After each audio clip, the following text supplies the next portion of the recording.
heavyweight boxing fans, what's the deal? So right now I'm on stuff.co.nz, and I'm gonna leave this article in the description box for you, man.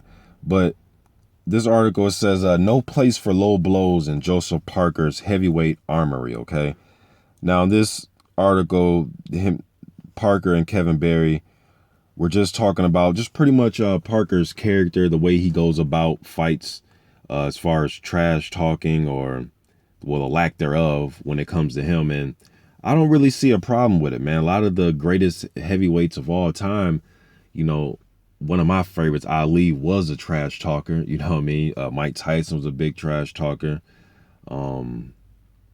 Tyson Fury nowadays. I mean, you have guys out there that are just boisterous. They say outlandish things.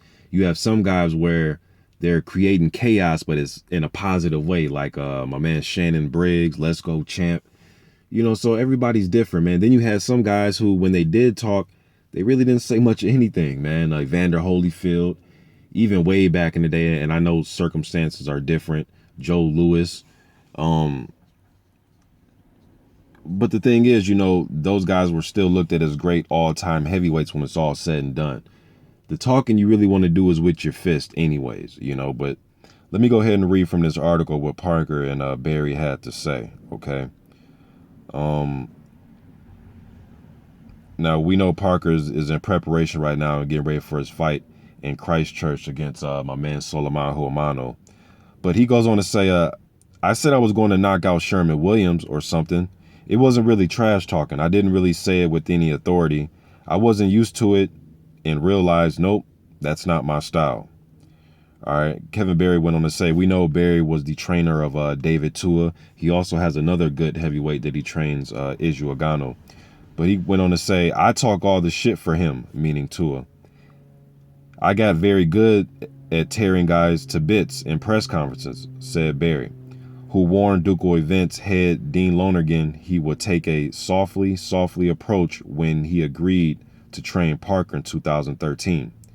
It was always going to be the right thing to do with Joe, for him not to be a mouth. They tried to get Joe to amp it up. I said, no, we don't need to do that. And he was saying that to Lonergan. I guess they wanted him to be a boisterous type of guy that talked a lot of shit.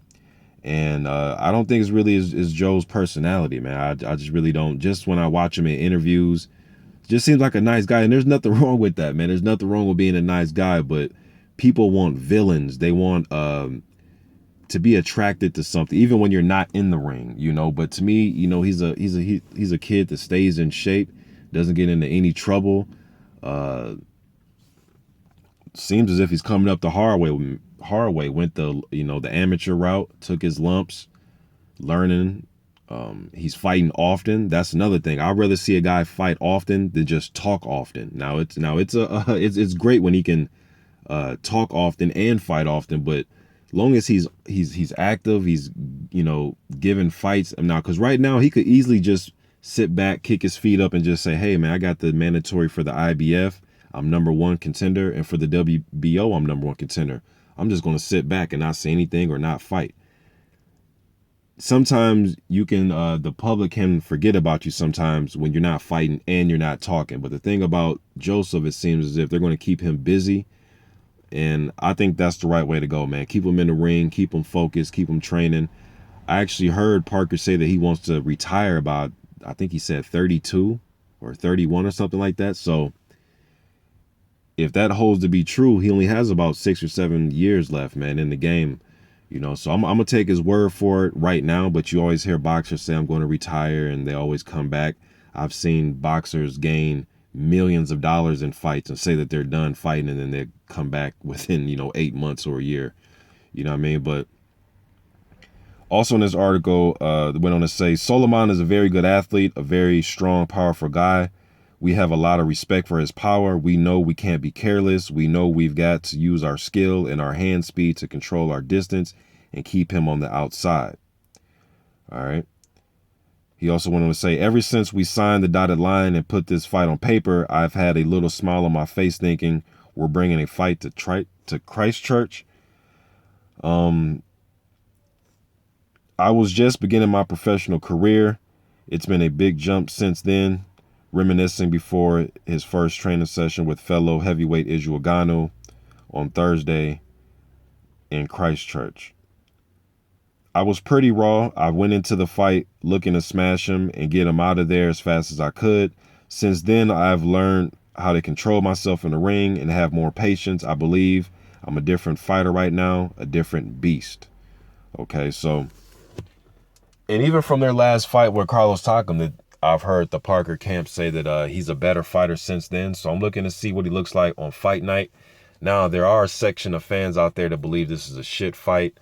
I've heard fans say that, I've even heard some fans say that they believe that Haamano's going to take a dive. I don't think he is, man. Haamano, one thing about him, I do think that he's been, trying to get a big fight. I know when Lucas Brown had that, was it the regular WBA title when he beat Chigaev initially, and then they reinstated Chigaev after Brown tested positive for clenbuterol. But even when Brown had the title for the brief time that he had it, Haamano was trying to set up a fight with him, so he's been on the radar of Brown and Parker, and in that region, that Australia, New Zealand region, man, I think this would be a good fight. But again, a lot of fans, man, that I interact with think this is a crap fight. I mean, you have a heavyweight, and yes, he is 40 years old, Haamano, but there's a lot of old guys fighting right now, man.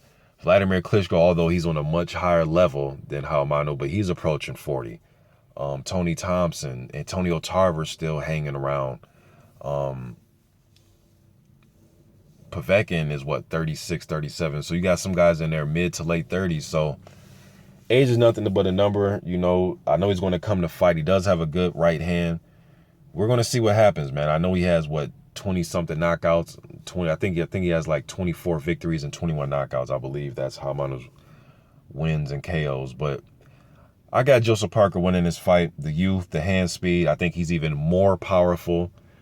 And they say he's gotten better, man. So I want to see how much better he is at slipping jabs and working his way on the inside and utilizing his own jab to set up his right hand and his left hook. So I guess we'll see here, man, in the next week or so how this fight's going to, or less than a week now, how this fight's going to play out. But I'm just getting this video out there. I'm out.